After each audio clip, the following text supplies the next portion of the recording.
Chapter 5, Selection. The interview. Many of us have or will sit in a waiting room with our best clothes on, awaiting a job or school interview.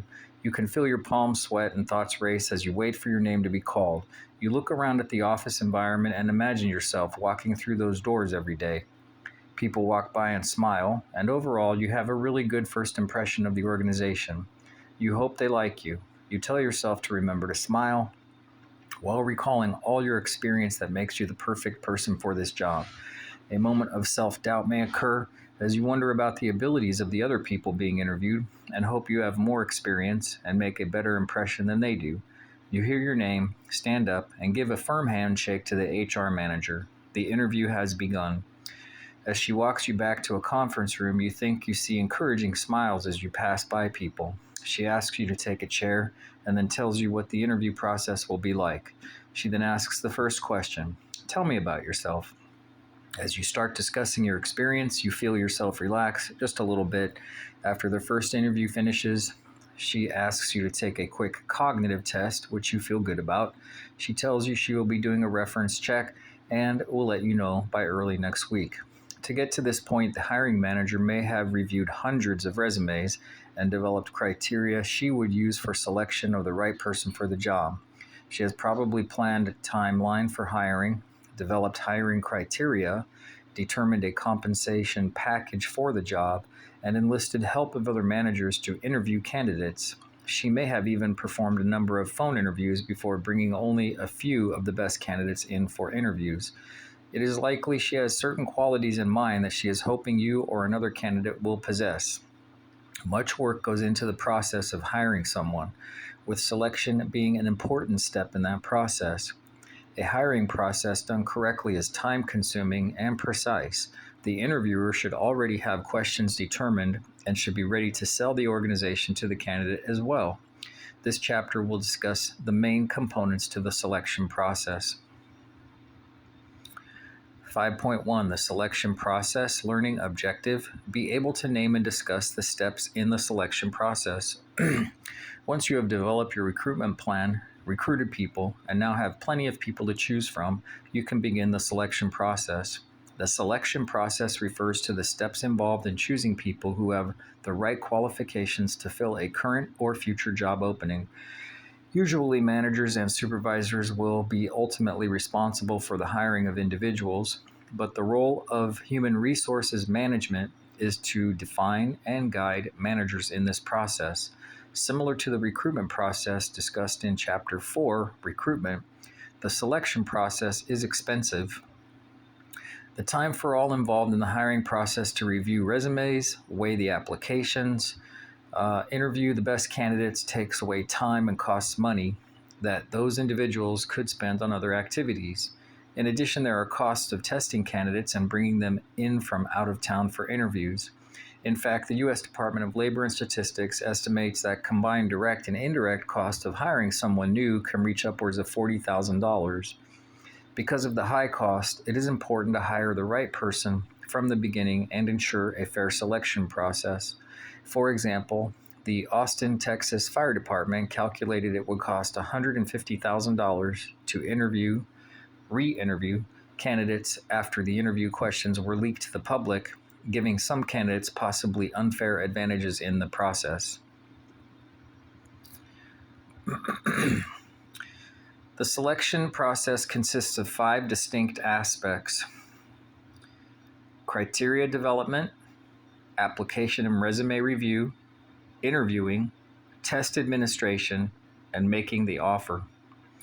Criteria development. All individuals involved in the hiring process should be properly trained on the steps for interviewing, including developing criteria, reviewing resumes, developing interview questions, and weighting the candidates.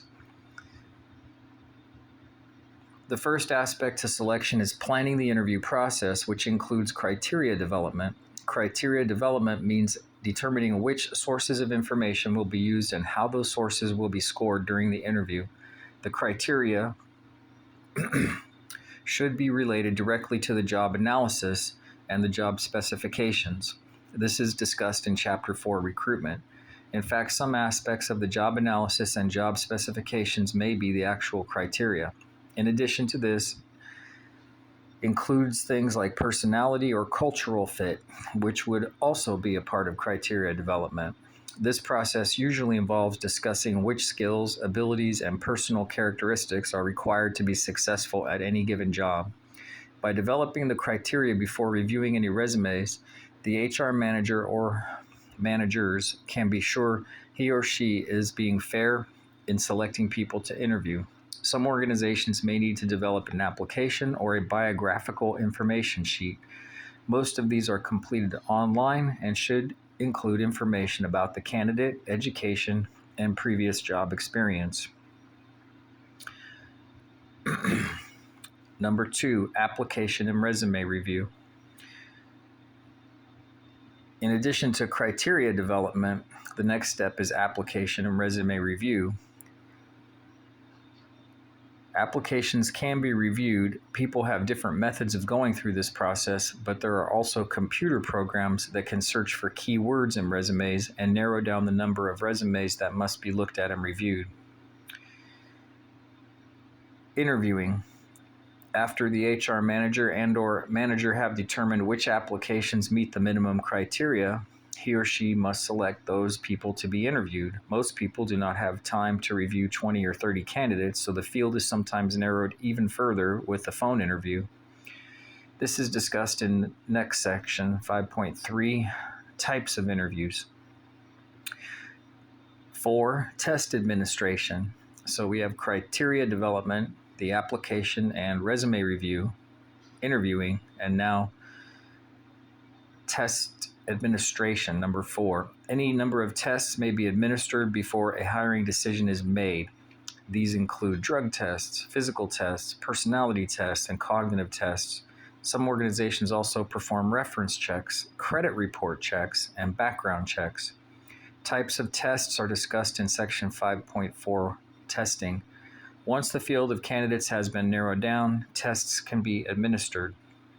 And finally, number 5, making the offer. The last step in the selection process is to offer a position to the chosen candidate. Development of an offer via email or letter is sometimes a more formal part of this process. Compensation and benefits will be defined in an offer. This is discussed in Chapter 6, Compensation and Benefits. There's a chart here or a graph, breaks down these steps: criteria development, application and resume review, interview, test administration, selection, and making the offer. In criteria development, understanding the KSAOs,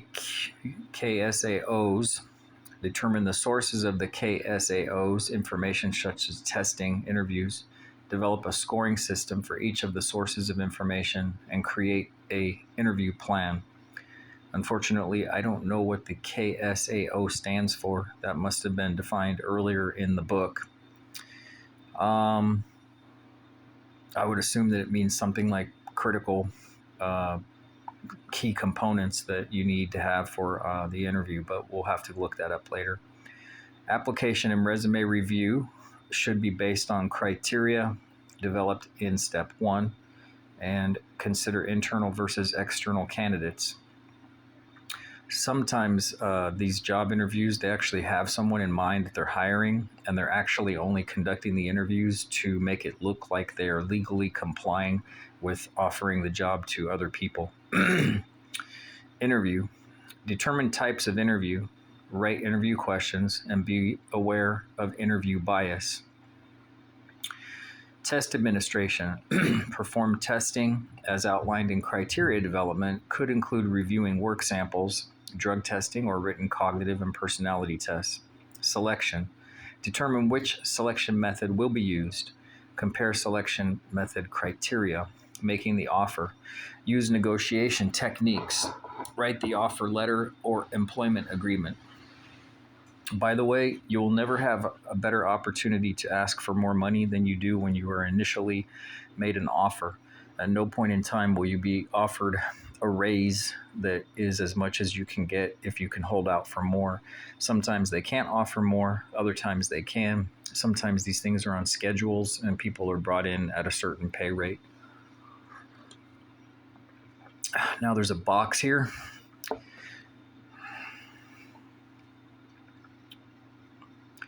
Fortune 500 focus. In a 2010 interview, Robert Sealander, then CEO of MasterCard, cited presence as one of the most important aspects to acting an interview. He described how, in any large organization, an employee will be expected to engage with a variety of stakeholders, from a member of Congress to a contractor replacing the carpet in the building. He says that a good employee at any level of the organization should be able to communicate well, but also be able to communicate to a variety of stakeholders. We discuss communication in Chapter 9, Successful Employee Communication. Sealander also says he will always ask the candidate about his or her weaknesses, but more importantly, how the candidate plans to address those weaknesses to make sure they do not become a barrier to success. He always asks the question, "What can you do for us?" When asked if he could pose only one interview question, what would it be? His answer was, "Share with me 2 situations, work-related, that you are proud of, where something was achieved based on your own personal initiative, and the other where the achievement was a result of the team getting something done that you could not have done alone." In other words, Sealander is looking for not only personal ability, but the ability to work within a team to accomplish tasks. Sealander offers advice to new college grads. Try to find an organization where you can be involved and see all aspects of the business and be provided training to help you with certain skills that will be needed. Just as an aside, based on my psychological training, I love this where he says, if you could only ask one interview question, and he comes up with 2 interview questions, he doesn't settle for one. That is the sign of a leader. Human resource recall. When was the last time you interviewed for a job? Did the process seem to flow smoothly? Why or why not? Key takeaways at the end of section 5.1. 1. The selection process refers to the steps involved in choosing someone who has the right qualifications to fill a current or future job opening. 2. There are 5 main steps in the selection process. First, criteria are developed to determine how the person will be chosen. Second is a review of the applications and resumes, often done via a computer program that can find keywords. Next is interviewing the employee. The last steps involve testing, such as personality test or drug test, and then finally making the offer to the right candidate. And we will proceed directly to 5.2, criteria development and resume review. Learning objectives. Be able to explain why criteria development is an important part of the selection process. 2, give examples of types of criteria that can be developed. 3, describe the advantages and disadvantages of internal and external candidates. Before we begin to review resumes and applications, we must have a clear idea of the person we want to hire for the position. Obviously, the job specifications will help us know the minimum qualifications, such as education level and years of experience. However, additional criteria might include the attitude of the potential hire, the ability to take initiative, and other important personal characteristics and professional abilities that may not always be demonstrated in an application or resume. A specific score on a personality test, quality of work samples, and other tools to determine qualifications should be included as part of the criteria. In other words, knowing exactly what you want before you even begin the process of looking through resumes will make this process much easier. In human resources, this is called KSAOs, or knowledge, skills, abilities, and other personal characteristics. K, knowledge, S, skills, A, abilities, O, other personal characteristics that make a person successful on the job. Some organizations, such as the United States Department of Veterans Affairs, require applicants to address each one of the KSAOs, knowledge, skills, abilities, and other personal characteristics, listed in the job position within their cover letter. A cover letter is typically sent when you're applying to a job. It goes with your resume and basically says who you are and what you're looking for. I'm sure that's covered somewhere else in this text. Criteria development considerations. Many HR professionals and managers develop the criteria for hiring, as well as the interview questions, before reviewing any resumes. This allows for a streamlined process with specific guidelines already set before reviewing a resume. For example, criteria for a project management job might include the following.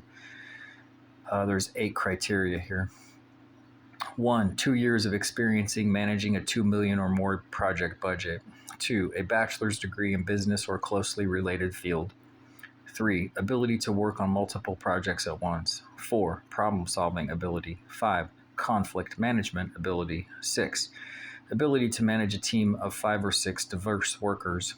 7, score of at least 70 on cognitive ability test.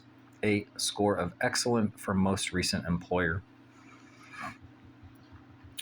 By setting criteria ahead of time, the hiring team has a clear picture of exactly what qualifications they are looking for. As a result, it is easier to determine who should move forward in the selection process. For example, if someone does not have a bachelor's degree, given this is a criterion, their application materials can be filed away, perhaps for another job opening. Likewise, the HR manager can include those resumes with 2 or more years of experience and a bachelor's degree in the interview pile, and then develop interview questions that show the candidate's problem-solving, multitasking, and conflict management abilities. Resume parsing or resume scanning software is readily available and can make the initial screening easier. For example, SOVREN, Sovereign Software, allows the HR manager to include keywords such as bachelor's degree or management. This software scans all received resumes and selects the ones that have the keywords. While it still may be necessary to review resumes, this type of software can save time having to look through resumes that obviously do not meet minimum qualifications. So as a heads up there, you want to make sure that the font and the formatting of anything you send to a company is computer friendly and that you use proper words, such as in the case of a bachelor's degree, you might put BA or BS for Bachelor of Arts or Bachelor of Science, and the way you abbreviate it may or may not be picked up by the computer. Just some things to think about. Validity and reliability. The validity refers to how useful the tool is to measure a person's attributes for a specific job opening. In the psychological field, we use the term validity or valid by saying it measures what it purports to measure. So if I wanted to measure your speed of typing and I came up with a typing test, it needs to be valid in that you could actually succeed at what I'm saying it measures. So if I say, oh, this candidate can measure, the typing test measures that they can type 100 words per minute correctly, my test is valid if in fact the people who get that score can do it. So validity is one important concept. Reliability, that we'll get to later, reliability means that somebody else can do the same thing and perform the same sort of a test. So it would basically yield the same results. So it's valid if it measures what it purports to measure, and it's reliable if it can be used over again to get the same result. The validity refers to how useful the tool is to measure a person's attributes for a specific job opening. A tool may include any and all of the following. There's 9 things here. Resume scanning software. 2, reference checks. 3, cognitive ability tests. 4, work samples. 5, credit reports. 6, biographical information blanks. 7, weighted application forms. 8, personality tests. 9, interview questions. Biographical information blanks are useful part of the application process. A BIB, biographical information blank, is a series of questions about a person's history that may have shaped his or her behavior. The BIB, biographical information blanks, can be scored in the same way as an interview or a resume, assuming the organization knows which types of answers are predictable for success in a given job. Similarly, a weighted application form involves selecting an employee characteristic to be measured and then identifying which questions on the application predict the desired behavior. Then scores are assigned to each predictor. Of course, the development of the scoring should be determined before any resumes and application forms have been reviewed. In other words, any tool you use to determine someone's qualifications for a job should have the validity to determine they are right fit for the job. Reliability. Reliability refers to the degree in which other selection techniques yield similar data over time. For example, if you ask the same interview question of every applicant for the project management position and the right answer always yields similar positive results, such as the hiring of a successful employee every time, the question would be considered reliable. An example of an unreliable test might occur with reference checks. Most candidates would not include a reference on their resume who might give them a poor review, making this a less reliable method for determining skill and abilities of applicants. Fit issues. Fit includes not only the right technical expertise, education, and experience, but also fit in company culture and team culture. For example, at Facebook headquarters in Palo Alto, California, engineers are selected based on their willingness to take risks, as risk-taking is nurtured at Facebook. In addition to this component of their company culture, the company looks for the hacker personality, because a hacker is someone who finds ways around the constraints placed upon a system. At Zappos, profiled in Chapter 4, Recruitment, the company culture is one focused on customer service and the willingness of people to provide the best customer service in all aspects of a business. At Amazon, the huge online retailer, a core value in their company culture is a focus on developing leaders to grow within the organization. If a potential candidate is not interested in long-term career growth, he or she might not be deemed as appropriate or a strategic fit within that organization. In today's organizations, most people are required to work within teams. As a result, fit within a team is as important as company culture fit. Microsoft, for example, does an immense amount of teamwork. The company is structured so that there are marketers, accountants, developers, and many others working on one product at a time. As a result, Microsoft looks for not only company culture fit, but also fit with other team members. As another tip, one of the things you can do to make sure you dress appropriately for a job interview and don't over or underdress is to show up at the place that you're going to interview when people are showing up for work in the morning, and just see how most people dress there, and dress a little bit nicer than that. But there's lots of tips about how you should dress for job interviews. That's just one of them. You kind of get a sense for the actual culture when you actually see the people showing up for work. Reviewing resumes. Once we have developed our criteria for a specific job, we can begin the review process. Everyone prefers to perform this differently. For example, all the hiring decision makers may review all the resumes, list the people they would like to meet in person, and then compare their lists. Another method might be to rate each candidate and interview only those above a certain score. This is discussed in Section 5.42, Selection Methods. Obviously, much of this process will depend on the organization's size and the type of the job. None of this process can be done fairly without first setting criteria for the job. When looking at resumes to determine whom to interview, a manager should be concerned with the concepts of disparate impact and disparate treatment. This is discussed in Chapter 4, Recruitment. Disparate impact is the unintended discrimination against a protected group as a whole through the use of a particular requirement. Disparate impact may be present in the interviewing process as well as other employment-related processes such as pay raises and promotions. For example, a recruitment of being able to lift 110 pounds might be considered as having disparate impact on women unless the job requires this ability. Every criteria developed should be closely considered to see if it might have a disparate impact on a protected group of individuals. For example, the requirement of a certain credit score might have a negative impact on immigrants who have not developed credit ratings. However, if being able to manage money is an important requirement of the job, this requirement may not be discriminatory. Disparate treatment in hiring might include not interviewing a candidate because of one's perception about the candidate's age, race, or gender.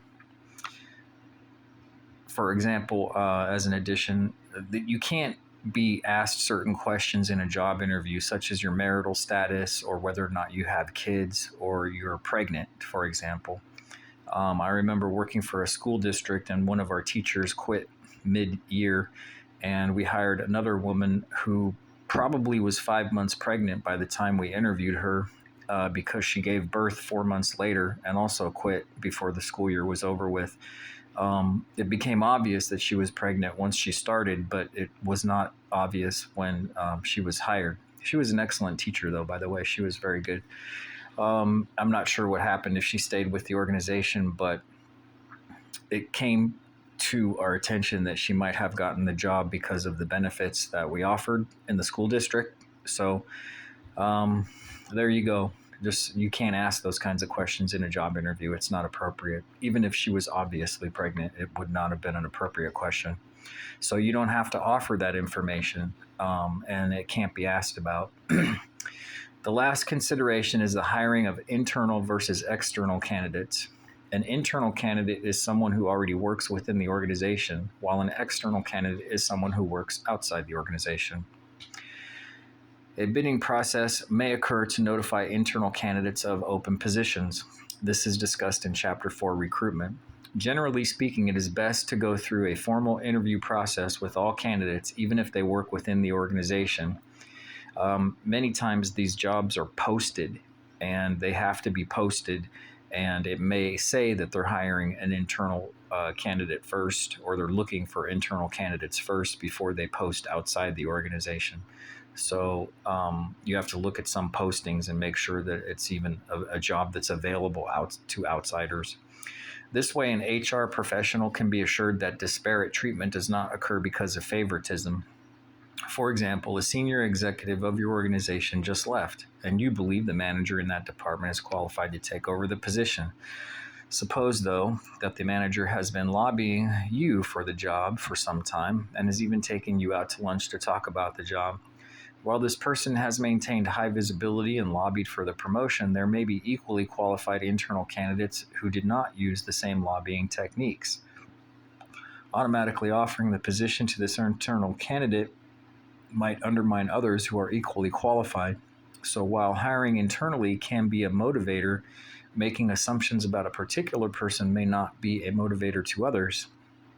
This is why it is best, even if you hire internally, to post a formal job announcement listing the job description and job qualifications, so everyone in the organization can have an equal opportunity to apply for the job. Once you have completed the criteria for a particular job and narrowed down the field, you can begin the interview process. We discussed this in section 5.3, interviewing. There's another table here. There's advantages and disadvantages.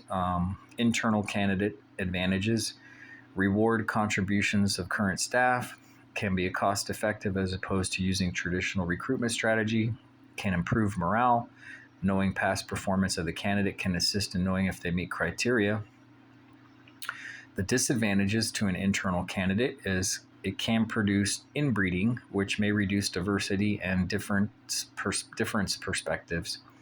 It may cause political infighting between people to obtain the promotion. It can create bad feelings if an internal candidate applies for a job and doesn't get it. External candidates. Advantages: brings new talent into the company, can help an organization obtain diversity goals. New ideas and insight are brought into the company. Disadvantages: the implementation of a recruitment strategy can be expensive, can cause morale problems for internal candidates, and can take longer for training and orientation. How would you handle this? Poor interviewer. As the assistant to the HR manager, one of your jobs is to help managers get ready to interview candidates. When you offer help to Jonathan, he says he has interviewed hundreds of people and doesn't need your help in planning the interview process. When you sit in the interview with him, he asks inappropriate questions that you don't feel really assess the abilities of a candidate. How would you handle this? Well, I think the answer is right there. As the assistant to the HR manager, that's how I'd handle it. Anyway, you let Jonathan do what he needs to do and make some suggestions, but try not to embarrass your superiors or do anything inappropriate, or else you might find yourself looking for a job. Key takeaways. The first step in the selection process is begin reviewing resumes. Even before you do this, though, it is important to develop criteria that each candidate will be measured against. This can come from the job description as well as the job qualifications. Next, other tools such as cognitive ability tests, credit checks, and personality tests can be used to determine qualifications. When developing your criteria for interviewing, determine the level the applicant needs to meet the minimum criteria, for example, a minimum score on a personality test. Next, we should be concerned with validity and reliability of measurement tools. Validity refers to how valid the test is, that is, how well a test measures a candidate's ability to do a job. Reliability refers to which selection techniques yield similar data or results over time.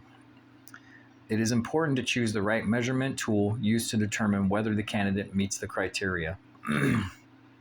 Next, setting criteria before the interview process starts ensures that disparate impact or disparate treatment does not occur in the interview process.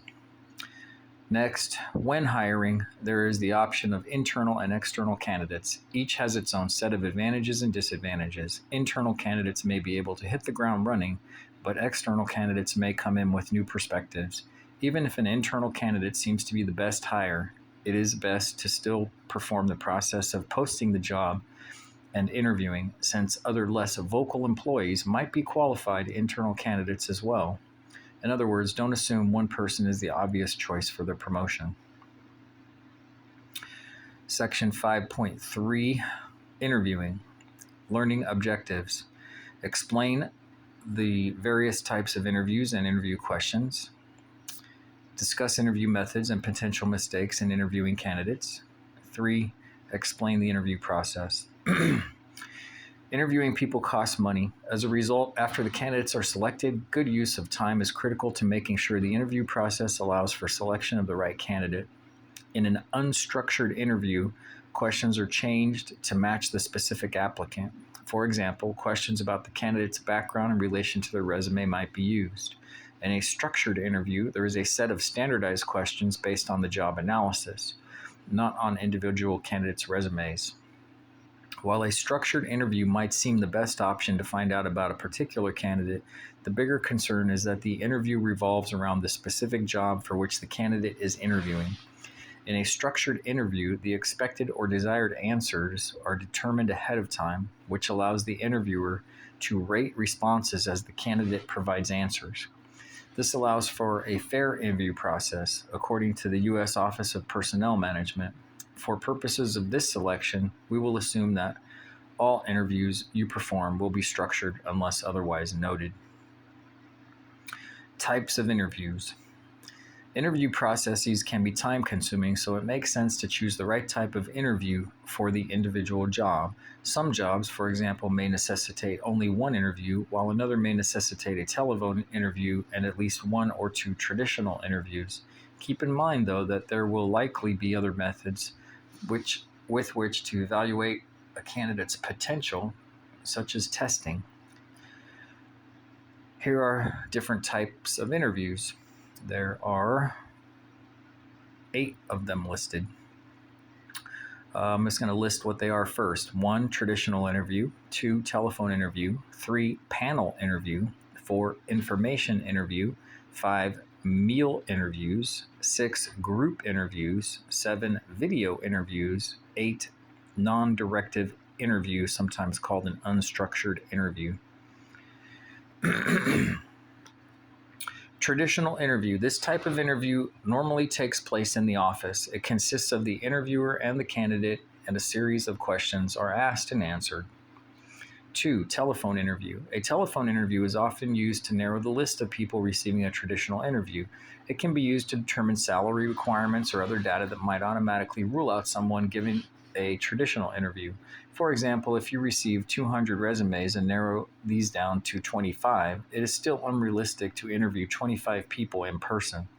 At this point, you may decide to conduct phone interviews of those 25, which could narrow the in-person interviews to a more manageable number. Panel interview.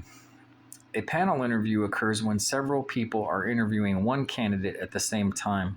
While this type of interview can be nerve-wracking for the candidate, it can also be more effective use of time. Consider some companies who require 3 or 4 people to interview candidates for a job. It will be unrealistic to ask the candidate to come in for 3 or 4 interviews, so it makes sense for them to be interviewed by everyone at once. I will say as an aside that I have been to interviews where it was just one person interviewing me and as many as 8 people on a panel and everything in between. One of the weirdest questions I ever got asked was, we like to go out sometimes as this particular department, sometimes after work to hang out and get to know each other better and talk about life or whatever she said. I can't remember exactly what she said. Something like, would you be okay with this? And I literally thought, no, I'm not okay with it. I don't want to go out after work with a bunch of people that I work with.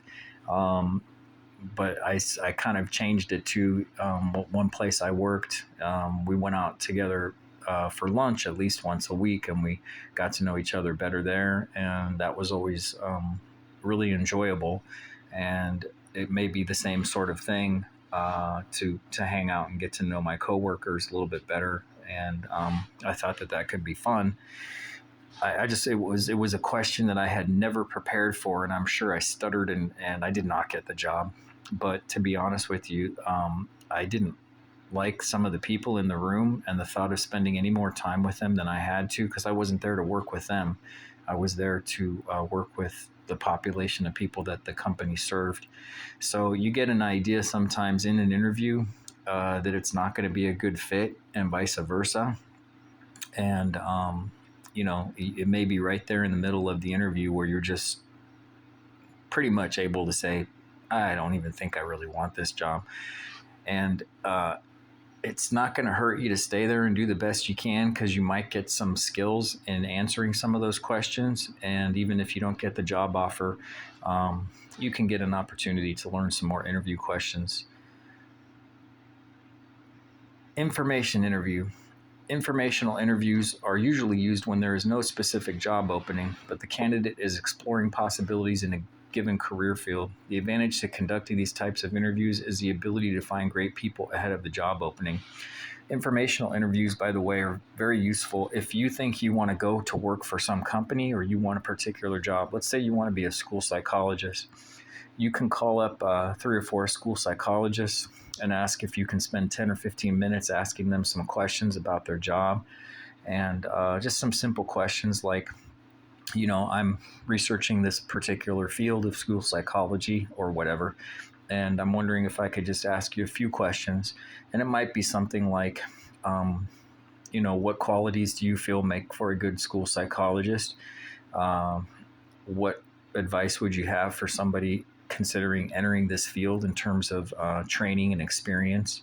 And just finally, do you have any other advice that you might give to somebody, or anything that you would warn someone about in terms of don't pursue this field, or maybe pursue a different type of field for any reason, such as growth in the field, or anything like that. You can look it up online, but informational interviewing is usually something I recommend to people when they're considering going in a certain career path. They should definitely interview multiple people who are in that field to ask them what their day-to-day work is really like, and whether or not, this is the last question I usually ask in an informational interview, if you could go back and start over again, would you choose this field? Why or why not? And so that's going to give you like 3 or 4 questions to ask somebody before you spend years pursuing a degree and maybe even higher education in order to get a job in a certain field, only to find out that you do not like that particular work and it's not exactly what you thought it was. Volunteering or showing up and seeing what it's like, or doing informational interviews, is a great way for candidates to really determine if some place or some type of work is what they're really interested in. 5, meal interviews. Many organizations offer to take the candidate to lunch or dinner for the interview. This can allow for a more casual meeting where, as the interviewer, you might be able to gather more information about the person, such as their manners and treatment of the wait staff. This type of interview might be considered an unstructured interview since it would tend to be more of a conversation as opposed to a session consisting of specific questions and answers. Be careful if you go out on these types of things because they're basically looking for if you're picky or not. There's a famous story about Henry Ford hiring an engineer, and one engineer put salt on his food before he even tasted it, and the next candidate didn't put any salt on his food before he tasted it. And the one who salted their food asked why they didn't get the job, and he said, "You didn't even know what it tasted like, and you put salt on it. So I'm not hiring you because you should have tested it and tried it first before you determined if it needed salt." Hey, it's his company, but if you say something like, I can't order this type of food, I'm diabetic, or you reveal something that you shouldn't reveal in that so-called relaxed environment, it's an opportunity for them to see you in action and how you treat people. Group interview.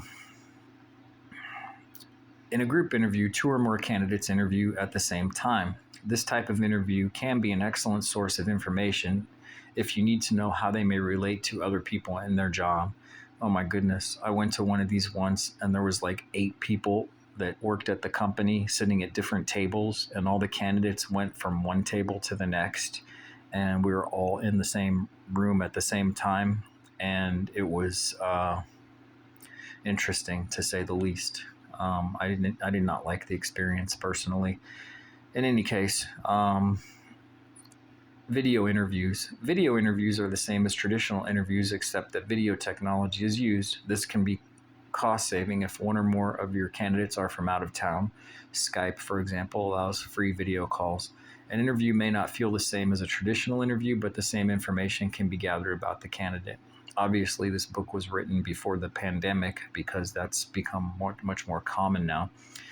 8, non-directive interview, sometimes called an unstructured interview. In a non-directive interview, the candidate essentially leads the discussion. Some very general questions that are planned ahead of time may be asked, but the candidate spends more time talking than the interviewer. The questions may be more open-ended. For example, instead of asking, "Do you like working with customers?" you may ask, "What did you like best about your last job?"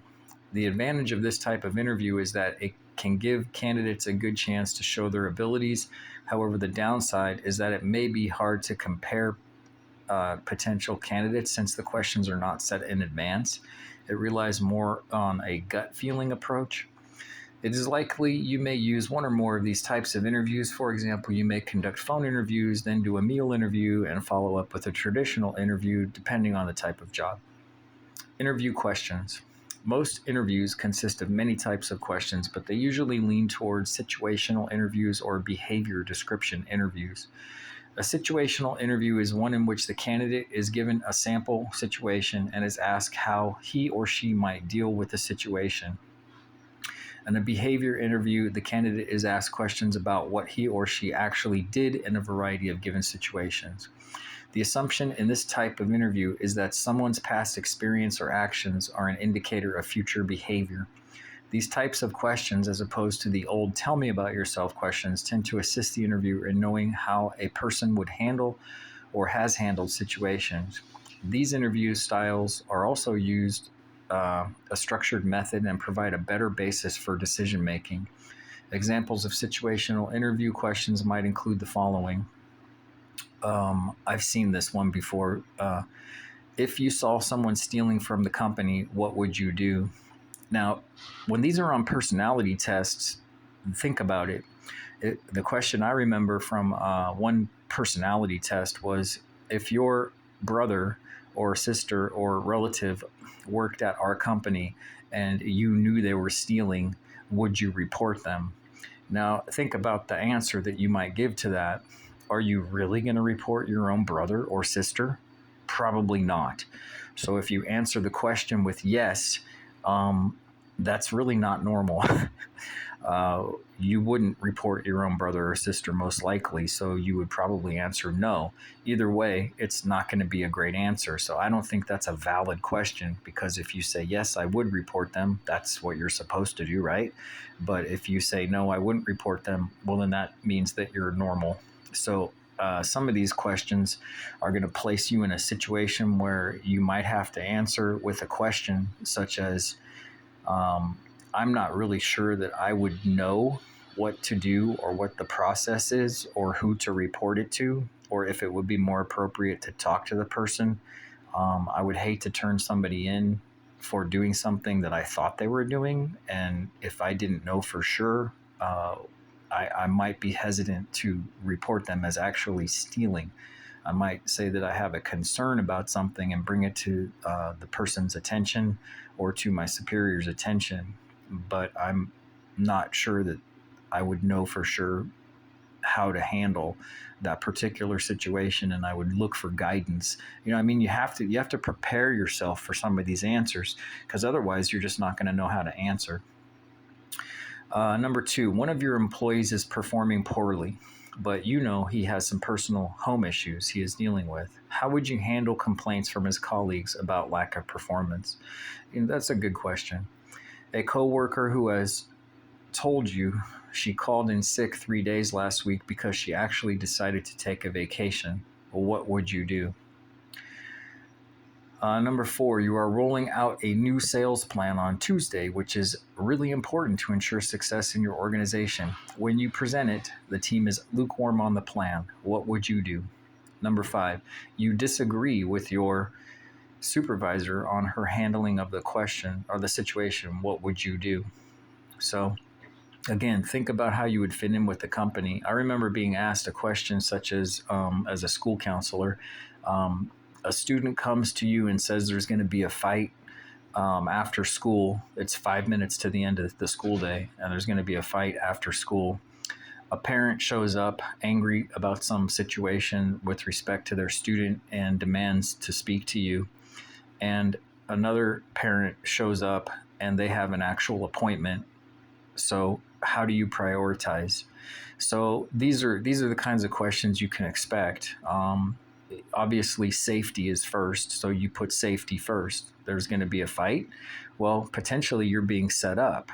Potentially the fight that someone says is going to happen on one side of the campus isn't going to happen at all, and it's not your job maybe to go over there and break up a fight and jump in the middle of it. So you probably want to call your boss and call security, but you have to ensure safety.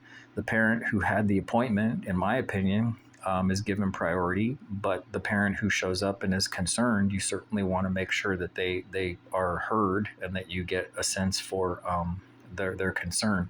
So, each organization is going to have a way that they might prioritize something like that, but they're just getting a sense for your ability to, kind of answer how do you think that this should be prioritized. So before you go in for an interview, you really want to make sure that you have a chance to read on the internet interview questions for such and such type of job. And those are situation questions. Examples of behavior description interview questions might include the following.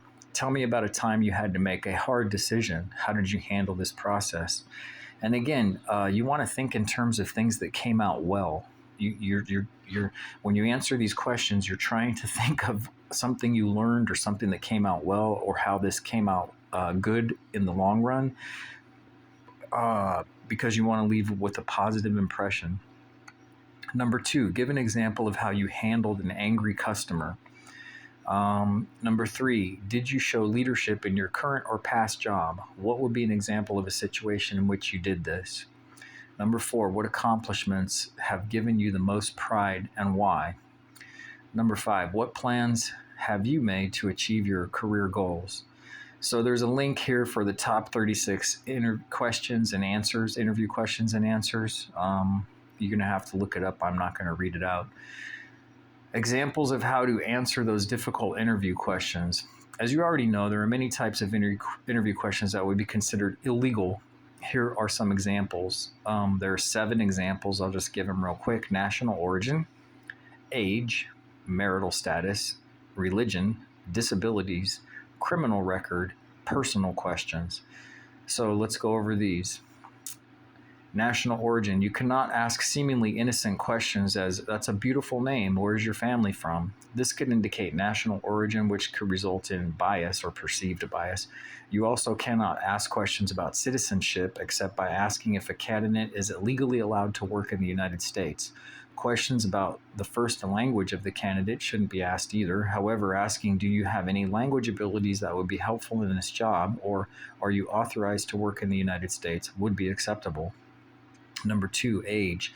You cannot ask someone how old they are, and it is best to avoid questions that might indicate age, such as, when did you graduate from high school? However, asking, are you over 18, is acceptable. Marital status. You can't ask direct questions about marital status or ages of children. An alternative may be to ask, do you have any restrictions on your ability to travel since this job requires 50% travel? Number 4, religion. It's illegal to ask candidates about their religious affiliation or to ask any questions they may indicate a religion-affiliated school or university. 5, disabilities. You may not directly ask if the person has disabilities or recent illnesses. You can ask if the candidate is able to perform the functions of the job with or without reasonable accommodations. 6, criminal record. While it is fine to perform a criminal record check, asking a candidate if they have ever been arrested is not appropriate.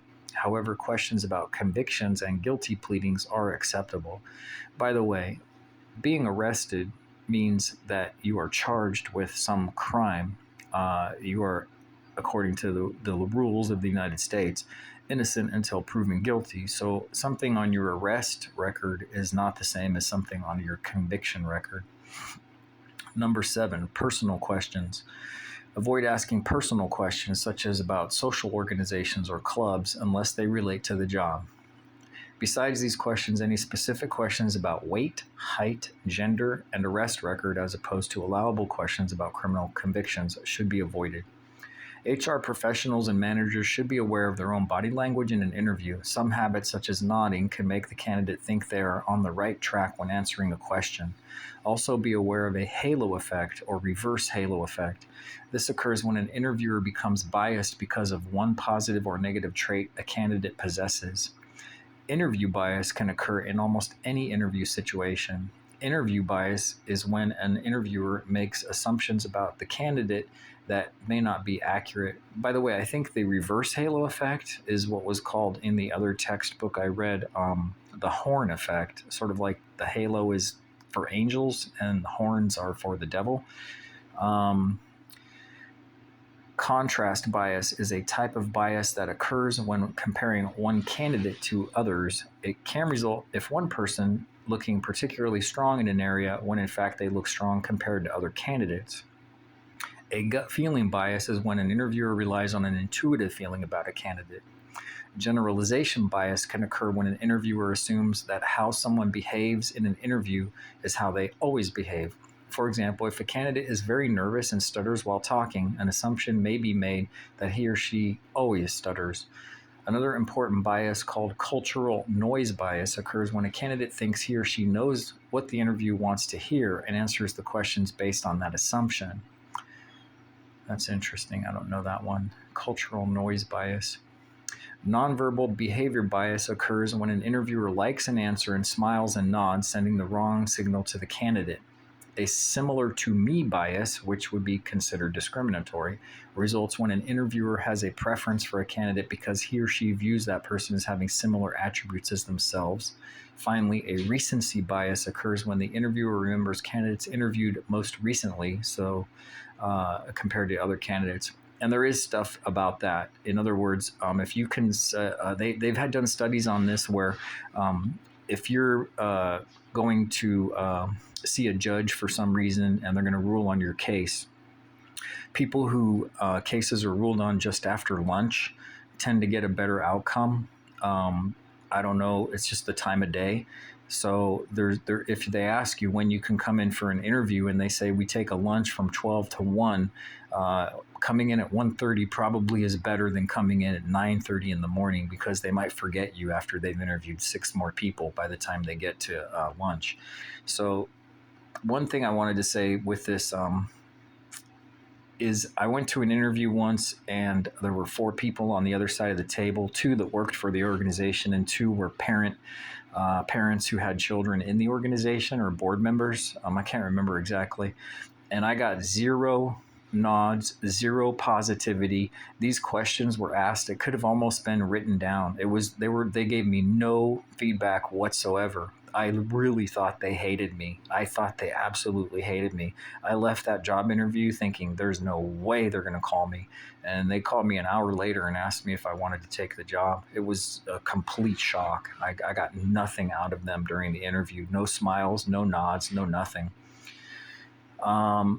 So I'm just saying that because you can't really know. You have to stick with it. I continued to have a good time and think, I'm going to answer the questions the way I can and do the best I can, and they'll never call me. And so, I was really shocked when they called me an hour later and said, yeah, we've already made a decision and we'd like to offer you the job. I was really surprised. Human resource recall.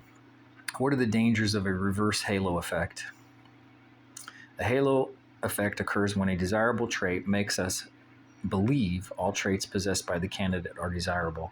This can be a major danger in interviewing candidates. It most certainly can. Interview process. Once the criteria have been selected and interview questions developed, it is time to start interviewing people. Your interview plan can determine the direction and process that should be followed. 9 points here. 1. Recruit new candidates. 2. Establish criteria for which candidates will be rated. 3. Develop interview questions based on the analysis. 4. Set a timeline for interviewing and decision making. 5. Connect schedules with others involved in the interview process. 6. Set up the interviews with candidates and set up any testing procedures. 7. Interview the candidates and perform any necessary testing. 8. Once all results are back, meet with the hiring team to discuss each candidate and make a decision based on the established criteria. 9. Put together an offer for the candidate. As you can see, a large part of the interviewing process is planning. For example, consider the hiring manager who doesn't know exactly the type of person and skills she is looking to hire but sets up interviews anyway. It is difficult, if not impossible, to determine who should be hired if you don't know what you're looking for in the first place. In addition, utilizing timelines for interviewing can help keep everyone involved on track and ensure the chosen candidate starts work in a timely manner. Here are some tips to consider when working with the interview process. There's 7. 1. Make sure everyone is trained on the interviewing process. Allowing someone who has poor interviewing skills to conduct the interview will likely not result in the best candidate. In a worst-case scenario, someone could ask an illegal question, and once hired, the candidate can sue the organization. UCLA researchers calculated that plaintiffs win about half of hiring discrimination cases that go to trial, sometimes because of interviewers asking illegal questions. For example, I see you speak Spanish. Where did you study it? Is a seemingly harmless question that could be indirectly asking a candidate his or her ethnic background. To avoid such issues, it's important to train managers in the proper interviewing process. By the way, I've been brought in sometimes in the organization to sit in an interview panel, and usually you're just told to sit there and don't say anything. And then at the end, after the candidate leaves, you give your opinion. You might rate them or something, but the HR person just needs a couple other people in the room to kind of get to know them and kind of get a feel for, what other people felt about them. Or they might give you a question to ask and you just read the question the way it is and just sit there and don't say anything else. So listen to the candidate and try to develop a rapport with them. Understand how nervous they must be and try to put them at ease. Number 3, be realistic about the job. Do not try to paint a rosy picture of all aspects of the job. Being honest up front helps a candidate know exactly what they will be in for once they begin. 4, be aware of your own stereotypes and do not let them affect how you view a potential candidate. 5, watch your own body language during the interview and that of the candidate. Body language is a powerful tool in seeing if someone is a right fit for the job. For example, Scott Simmons, vice president of Christ Calder, spelled Crist, Kolder, interviewed someone for a CFO position, Chief Financial Officer. The candidate had a great resume, but during the interview, he offered a dead fish handshake, slouched, and fidgeted in his chair. The candidate didn't make eye contact and mumbled responses, and of course, he didn't get the job because his body language did not portray the expectations for the job position. Number 6, stick to your criteria for hiring. Do not ask questions that have not been predetermined in your criteria. Number 7, learn to manage disagreement and determine a fair process if not everyone on the interviewing team agrees on who should be hired. Handling these types of situations, these types of disagreements is discussed further in Chapter 9. Once you have successfully managed the interview process, it is time to make a decision. Section 5.4 discusses some of the tools we can use to determine the best candidate for the job. It says there's a silly job interview video on Monty Python, and there's a link for it. I'm not going to read it. Then there's a question up here, human resource recall. Can you think of a time when the interviewer was not properly trained? What were the results? And the key takeaways were on page 126. Traditional, telephone, panel, informational, meal, group, and video are types of interviews. A combination of several of these may be used to determine the best candidate for the job. A structured interview format means the questions are determined ahead of time, and unstructured means the questions are based on the individual applicant. The advantage of a structured interview is that all candidates are rated on the same criteria. Before interviewing occurs, criteria and questions for a structured interview should be developed. This reminds me of a question that I get asked in interviews sometimes. I don't like this question, and it goes something like this. Tell us why you're the best candidate for this position. I know it's probably not the best answer to give, but I tend to say something like, I don't know for a fact that I'm the best candidate for this position because I'm not sitting on that side of the table. For all I know, there's way more qualified people for this position. Nevertheless, these are the things that I think I bring and why I believe I am qualified and maybe the best fit for this position, something along those lines. I'll bet anybody would probably say don't answer the question like that, but be really confident and say, why you're the best or why you're the most awesome. But you never really know. So that just tends to be me. Interview questions can revolve around situational questions or behavioral questions. Situational questions focus on asking someone what they would do in a given situation, while behavioral questions ask candidates what they have done in certain situations, obviously, in the past. Interview questions about national origin, marital status, age, religion, and disabilities are illegal. To avoid any legal issues, it is important for interviewers to be trained on which questions cannot be asked.